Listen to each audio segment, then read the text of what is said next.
You think you're investing in the future? In reality, you're just buying an onion buried in the dirt.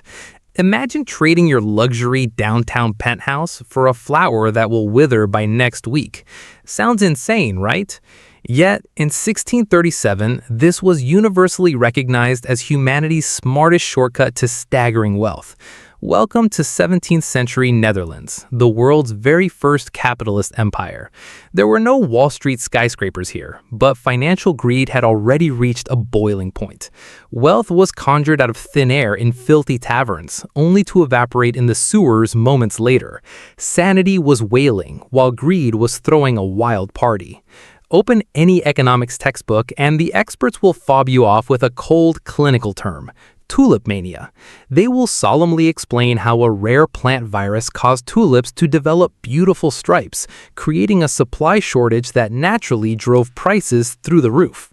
It sounds perfectly logical, doesn't it? Scarcity creates value. What a flawless economic lie. And that is exactly how the Dutch brainwashed themselves back then.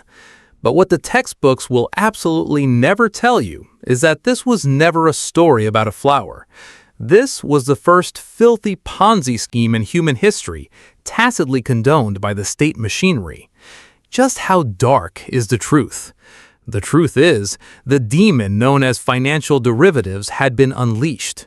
While the actual tulips were still sleeping in the freezing dirt, Dutch gamblers invented Windhandel, literally the wind trade, or what we now call short selling and futures. You didn't even need to own a flower. All you needed was a scrap of paper that read, "I promise to buy this flower next autumn." The harvest feast, fueled by collusion between corrupt officials and elite merchants, officially began. Shrewd market makers blasted positive propaganda across local taverns, convincing bartenders, sweepers, and even vagrants that tulips only go up. They weaponized the most toxic poison in financial history: leverage. The poor took out predatory loans, mortgaging their ancestral lands and family homes to banks just to buy a piece of worthless options paper that could never be redeemed. Who was laughing in the shadows? The wealthy elites and oligarchs who had hoarded massive amounts of bulbs early on. They raked in interest from high-rate loans while pumping tulip prices into the stratosphere.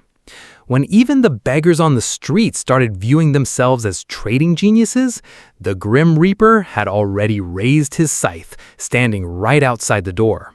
On a crisp morning in February 1637, at a routine auction in Haarlem, a rare bulb was put up for sale just like any other day. And then, dead silence. Not a single person bid. It was that simple. No war broke out, no natural disaster hit.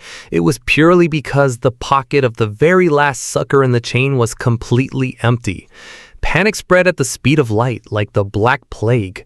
The Semper Augustus tulip, which could buy a grand mansion in Amsterdam just yesterday, wasn't worth a rotten potato today. The commoners who had leveraged up and mortgaged their lives were suddenly crushed by debts they couldn't repay in several lifetimes. The credit system collapsed in an instant, and countless families were financially wiped out in a single day. Think it's funny? No, when you watch your life savings turn into a pile of rotting, foul-smelling vegetation, that bone-deep despair can drive anyone insane. But the darkest, most nauseating climax of the entire disaster wasn't when prices plummeted through the Earth's core.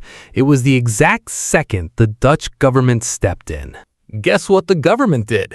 To protect the interests of the elite oligarchs and insiders, they simply declared all futures contracts null and void. With a mere 3.5% cancellation fee, the trades were wiped clean. The market-making lenders walked away scot-free, dusting off their hands, while the bankrupt commoners were stripped of even the right to seek justice. The house didn't just flip the table, they reached into the pockets of the poor and stole their very last copper coin on the way out. Wipe away your tears and stop laughing at the Dutch from 400 years ago, because right now you are standing on the exact same cliff edge. Look at the world around you. Tech concept stocks valued at tens of billions that have never turned a single cent of profit. Dilapidated tiny apartments pumped up to astronomical prices where you can't even afford the bathroom. And shitcoins that skyrocket 10,000-fold off a single tweet. Has the tulip really disappeared? No. It never left. It just put on a high-end suit called financial innovation. The modern financial system has merely moved that ragged 17th century tavern into an app on your smartphone. Elites are still wrapping primal greed in incredibly complex financial jargon, and they are still using leverage to overdraft your future. When inflation, like an invisible thief, swallows up the safe savings you are so proud of, you think you've hoarded a mountain of gold. In reality, you're just a modern-day Dutchman clutching a rotten onion. In the bloody game of capital, there is never anything new under the sun, only fresh crops of chumps waiting to be harvested. History never repeats itself blindly, but it rhymes with the same spine-chilling cadence. So the next time someone beats their chest and tells you, this time it's different, you'll absolutely strike it rich, clutch your wallet tightly and run for your life. But hey, if you think the Tulip Mania was the absolute limit of human intelligence being dragged through the mud, then you clearly don't know how, just a few decades later, the smartest brain in human history, the god of physics, Sir Isaac Newton himself, lost his absolute shirt in a scam called the South Sea Bubble. See you next time.